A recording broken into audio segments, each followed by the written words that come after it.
اسلام سچا مذہب ہے، اس لیے ان کو سب کو مل کے یہ تکلیف ہوتی ہے، اور سارے عالم کفر نے اتحاد کر لیا، اتفاق کر لیا ہے۔ اور پھر مسلمانوں کے ساتھ ایسا ہے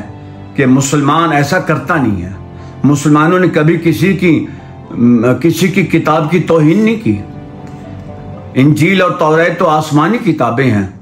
ہم نے تو کبھی کسی دوسرے مذہب کی جو زمینی کتابیں جو خود بنائی گئی ہوئی ہیں، ہم نے تو کبھی، مسلمانوں نے تو کبھی ان کی بھی توہین نہیں کی،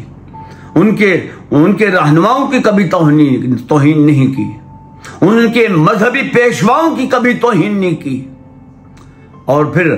مسلمان ایسے نہیں ہیں کہ اگر کسی نے نبی پاک صلی اللہ علیہ وسلم کی شان میں گستاخی کی تو ہم اٹھ کے ان کے نبی کی شان میں گستاخی کرتے ہیں۔ ہمارا تو یہ عقیدہ ہے، ہمارا تو یہ ایمان ہے کہ جس طرح نبی پاک صلی اللہ علیہ وسلم کے شان میں گستاخی کرنے والا دائرہ اسلام سے خارج ہو جاتا ہے، اسی طرح حضرت عیسیٰ علیہ السلام کی شان میں گستاخی کرنے والا بھی دائرہ اسلام سے خارج ہو جاتا ہے، حضرت موسیٰ علیہ السلام کی شان میں گستاخی کرنے والا وہ بھی دائرہ اسلام سے خارج ہو جاتا ہے۔ تو ان ساری باتوں کو اگر دیکھا جائے تو لگتا یوں ہے، سمجھ یہ آتی ہے بات کہ سارے عالم کفر کو یہ پتہ چل گیا ہے کہ اسلام سچا مذہب ہے، اسی لیے سارے مل کر اس کے درپے ہو گئے ہیں۔ لیکن دکھ اس بات کا ہے کہ مسلمانوں کی ضمیروں کو جگایا نہیں جا سکتا۔ ابھی آپ نے بھی دیکھا ہوگا، میں نے بھی دیکھا ہے، تھم نیل پہ لگا ہوا ہے، میں نے لگایا ہے کہ صدر پیوٹن، روس کا صدر، روس بہت بڑی طاقت ہے، جب یہ واقعہ ہوا تو روس کا صدر مقامی مسجد میں گیا اور اس نے قرآن پاک کو اٹھا کے اپنے سینے سے لگایا، اظہار ہمدردی کی مسلمانوں کے ساتھ۔ ہم تو اس کے لیے یہی دعا کر سکتے ہیں کہ اللہ تعالیٰ اس کو اس کے عمل کے بعد، اس کے عمل کی روشنی میں اللہ تعالیٰ اس کو ایمان کی روشنی بھی عطا کر دے۔ یہ اس کا عمل قابل تحسین ہے، لیکن ہمیں خوشی اس وقت ہوگی جب اللہ تعالیٰ اسے ہدایت نصیب فرما دے گا، اللہ تعالیٰ اس کے نصیب میں ایمان کر دے گا۔ تو ناظرین، بات یہ ہے کہ مسلمان اس وقت یہ جو ہم اپنے ملک میں احتجاج کرتے ہیں، اور پرزور مذمت کرنی چاہیے، پرامن احتجاج کرنا چاہیے، گو اس بات پر ہمارے اتفاق ہے کہ ہمارے احتجاج کرنے سے ان کو فرق نہیں پڑے گا، لیکن فرق اس وقت پڑے گا جب ہمارے عالم اسلام کے حکمران جاگ جائیں گے، وہ آپس میں مل بیٹھیں گے، آپس میں سر جوڑ کے بیٹھیں اور اس کا کوئی لاہے عمل اختیار کریں کہ جو جس نے کیا ہے اس کو سزا ملے اور آئندہ کوئی ایسا کرنے کی جرت نہ کر سکے۔ اس لیے ہم اپنے اپنے ملکوں میں، اپنے اپنی جگہوں پر، اپنے اپنی علاقائی سطحوں پر، مرکزی سطحوں پر ہم احتجاج کرتے ہیں کہ ہمارے حکمران اس بات پر کچھ سوچیں، سمجھیں کہ ایسا کیوں ہے۔ 57 ملک ہے اسلامی ملک، اگر یہ 57 اسلامی ملک مل بیٹھ کر ایسا کرنے والے ملکوں کے ساتھ سوشل بائیکاٹ کرتے ہیں، معاشرتی بائیکاٹ کرتے ہیں، بزنس ختم کر دیں، تجارت ان کے ساتھ ختم کر دیں، تو میں نہیں سمجھتا کہ آئندہ کوئی ایسا واقعہ رونما ہو،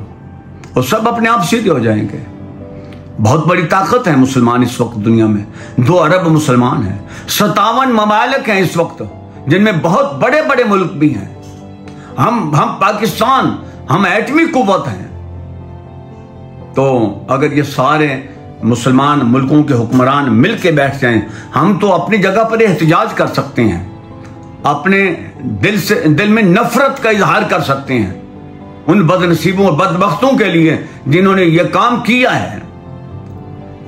ہم اس سے آگے اور کیا کر سکتے ہیں؟ جو کچھ کرنا ہے وہ تو حکمرانوں نے کرنا ہے، مل کے بیٹھ کے سب ملکوں نے کرنا ہے۔ تو میں نے عرض کیا کہ 57 ملک ہیں، اگر یہ مل بیٹھ کر ایک بات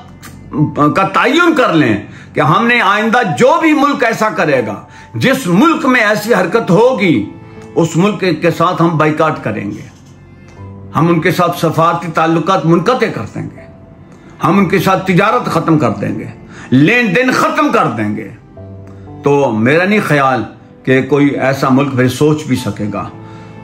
کوئی کسی ملک کی عدالتیں پھر ایسا فیصلہ دیں گی کہ ٹھیک ہے آپ احتجاج کر لو اور ایسا کر لو جو کچھ تم نے کرنا ہے. تو یہ میں ویڈیو نہیں لگا رہا ہوں تھمبنیل پہ، کیونکہ یہ اتنی گھناؤنی ہے کہ میرا یا آپ کا ضمیر اجازت نہیں دیتا کہ میں اس کو دیکھوں یا آپ اس کو دیکھیں. تو اللہ تعالی ہمیں ایمانی قوت عطا فرما دے، ایمانی قوت سے ہمیں سرشار فرمائے. اور پھر اگلی بات یہ کہ اس میسج کو آگے سے آگے بڑھائیں، جہاں تک یہ پیغام جا سکتا ہے، جہاں تک یہ میسج جا سکتا ہے، اس کو آگے سے آگے بڑھائیں، شیئر کریں، تاکہ دوسرے لوگوں تک یہ فکر جائے، یہ سوچ جائیں کہ ہمیں اس میں کیا کرنا چاہیے. کم از کم اگر زیادہ نہیں تو ہم اپنے دل سے نفرت کا اظہار تو کر سکتے ہیں، جو ایمان کا کم از کم درجہ ہے، اور اس سے یہ کرنا چاہیے، یہ ہمارا حق ہے، اس سے ہمیں کوئی روک نہیں سکتا. تو اللہ تعالیٰ سے دعا ہے کہ اللہ تعالیٰ ایسے بدبختوں کو سزا دے، اللہ تعالیٰ کی طرف سے ان کو سزا دی جائے، اور مسلمان ملک بیٹھ کر اس کا کوئی لاہے عمل اختیار کر لیں، سوچ لیں اس کے بارے میں کہ ہمیں کیا کرنا چاہیے. وآخر دعوانا ان الحمد للہ رب العالمین.